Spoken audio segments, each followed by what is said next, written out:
சினிமாவுல ஜோடி பொருத்தம் ரொம்ப முக்கியமான ஒரு விஷயம். சரியான ஜோடி பொருத்தம் இல்லைன்னா அது படத்துக்கும் ஒரு மைனஸ் பாயிண்ட் தான், ரசிகர்கள் மத்தியிலும் பெருசா எடுபடாது. இந்த வீடியோல நடிகர் திலகத்துடன் இணைந்து நடித்த கதாநாயகிகளை பத்தி பார்க்கலாம்.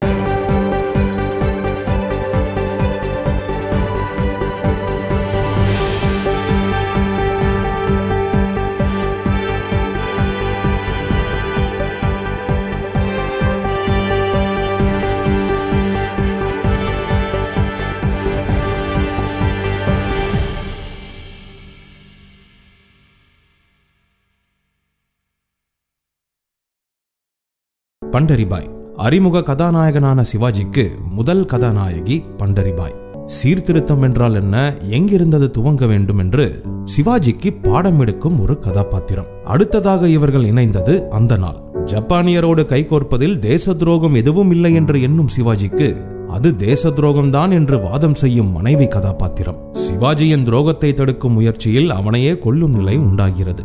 தெய்வமகன் படத்தில் கூட பண்டரிபாய் சிவாஜியின் காட்சிகள் மிக அற்புதமாக இருக்கும்.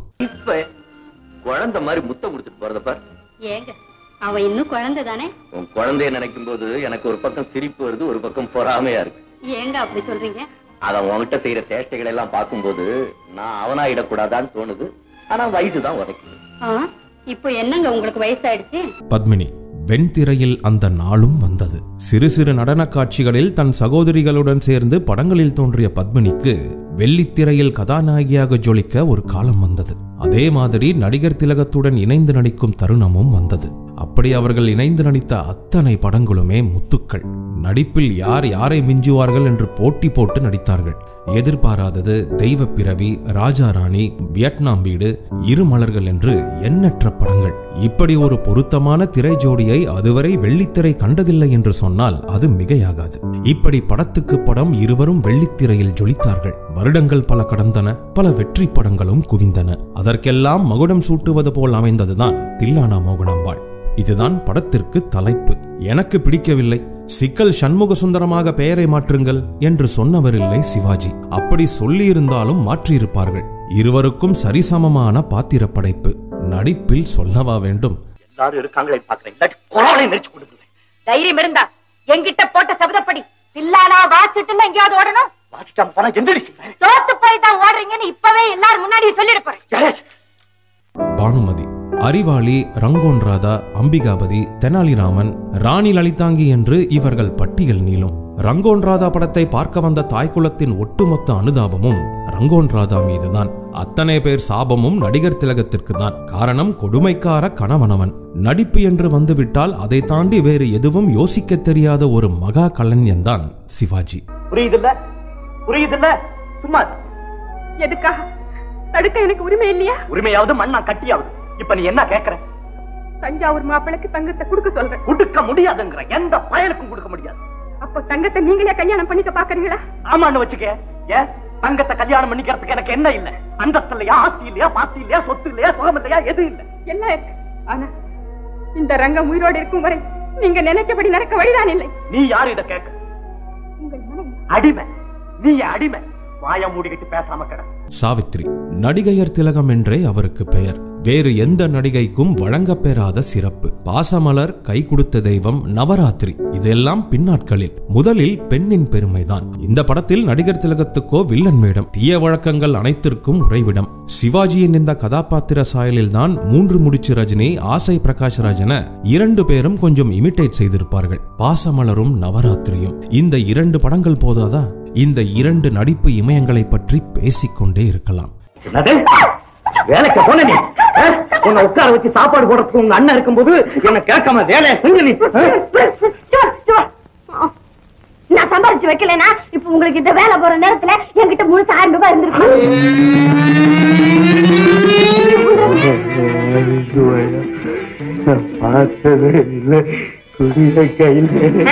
முடியாது. நான் யாரு நினைச்சீங்க?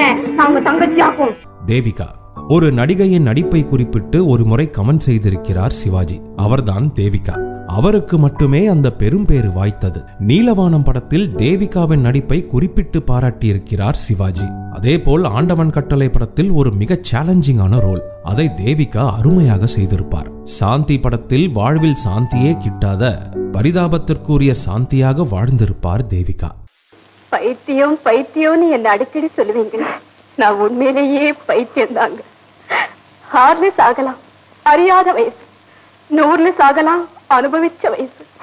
16ல மட்டும் சாகக்கூடாது, அது ரொம்ப கொடுமை. அன்னைக்கு இன்னொரு பெண்ணை பார்த்து நான் சொன்னேனே, அந்த முடிவு எனக்கே வரும்னு நான் நினைக்கவே இல்லைங்க. விதிக்கு முன்னாடி நான் எவ்வளவு பெரிய பைத்தியக்காரி பாத்தீங்களா? அப்படி எல்லாம் சொல்லாதம்மா. டாக்டருங்க வந்து பரிசோதனை பண்றதுக்கு சரின்னு ஒரு வார்த்தை சொல்லு. கதவு வரைக்கும் அந்த காலன கதவுக்கு வெளியே நிற்பறனா இல்லையா பார். சரோஜா தேவி திலகத்திற்கு ஆஸ்தான நாயகி, அபிநய சுந்தரி. ஆனாலும் அந்த திலகத்தின் பெரும்பாலான படங்களில் அவர் வெறும் ஒரு சுகர் டாலாகத்தான் இருந்தார். பாகப்பிரிவினை, ஆலயமணி, புதிய பறவை, இருவர் உள்ளம் என்று இவர்கள் இணைந்த படங்களில் சில.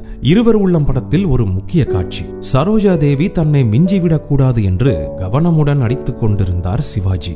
அப்போது கட் சொல்லிவிட்டு சிவாஜியின் பக்கம் வந்த படத்தின் இயக்குனர் LV பிரசாத், இந்த காட்சியில் ஜொலிக்க வேண்டியவர் சரோஜா தேவி, அப்படி இருந்தால்தான் இந்த சீனுக்கு வெற்றி, நீங்கள் அவரை அவுட்ஸ்மார்ட் செய்தால் அந்த ஜீவன் செத்துவிடும் என்று சொல்லியிருக்கிறார். வேறு எவராக இருந்திருந்தாலும் சீனை மாற்றுங்கள் என்று சொல்லியிருப்பார்கள். ஆனால் நடிகர் திலகம் அடுத்த டேக்கிலேயே அபிநய சரஸ்வதிக்கு வழிவிட்டு அடக்கி வாசித்திருக்கிறார்.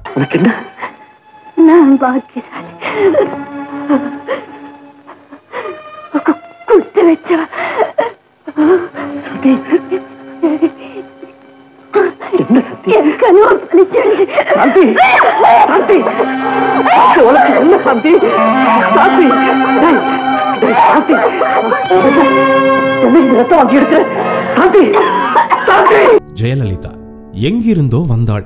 அப்படி வந்தவள் மாற்றியமைக்கிறாள் மனநலம் குன்றிய ஒரு மகாகவியின் வாழ்வை. பட்டிக்காடா பட்டினமா, தெய்வமகன், நீதி, சுமதியன் சுந்தரி, கலாட்டா கல்யாணம் என்று இவருக்கு பல வகை பாத்திரங்கள். பாட்டும் பரதமும், அவன்தான் மனிதன் படங்களிலும் அருமையான வேடங்களே ஜெயலலிதாவிற்கு. இருவரும் எதிர்முகாமில் இருந்து வந்தவர்கள்தான்.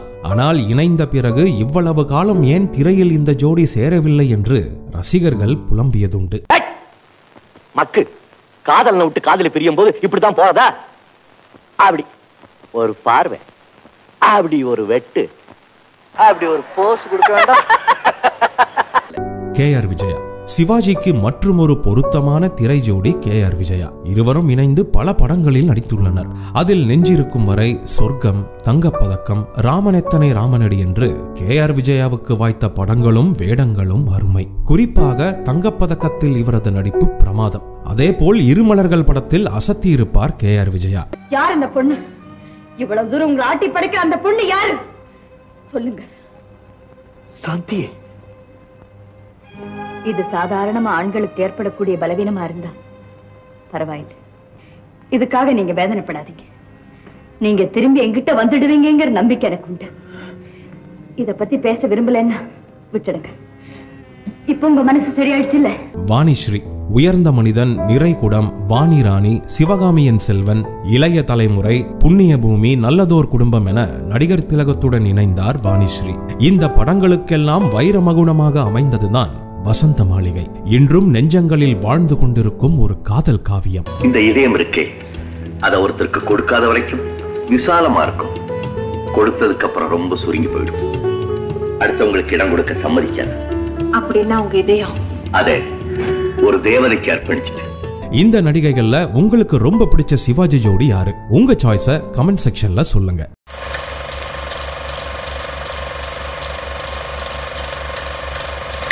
நல்ல சினிமா நேயர்களுக்கு வணக்கம். நீங்க எங்களுக்கு தொடர்ந்து கொடுத்துட்டு வர ஆதரவுக்கு நெஞ்சார்ந்த நன்றிகளை தெரிவித்துக் கொள்கிறோம். ஒரு சின்ன வேண்டுகோள், நல்ல சினிமா சேனலை இதுவரைக்கும் சப்ஸ்கிரைப் பண்ணாதவங்க கீழே இருக்கிற சப்ஸ்கிரைப் பட்டனை பிரஸ் பண்ணி உடனே சப்ஸ்கிரைப் பண்ணிடுங்க. அதோட அந்த பெல் ஐக்கனையும் கிளிக் பண்ணிடுங்க. நாங்க வெளியிடுற வீடியோஸ் எல்லாம் உடனுக்குடன் உங்களுக்கு தெரிய வர அது ஹெல்ப்ஃபுல்லா இருக்கும். நன்றி.